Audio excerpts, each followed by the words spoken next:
Welcome to Not Milk Never Milk. Subscribe if you're lactose intolerant. You begin by checking what Java you have and grabbing the new JDK installer. Open PowerShell and run Java version so you know the baseline. Next, download the appropriate JDK package for x64 or x86 and keep the installer handy.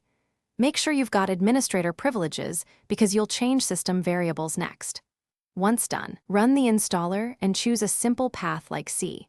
/program files /java /JDK Roman 20 so you can reference it confidently in the next step.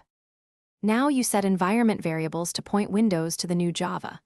Open System Properties, click Advanced, then Environment Variables. You need admin access here. Create or update Java Home to the new JDK folder, for example C, /program files /java /JDK Roman 20.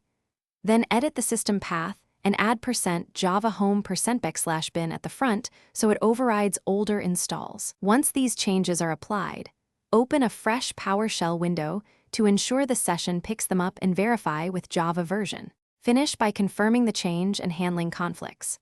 Open a new terminal and run Java version and JavaC version. Both should report the new JDK.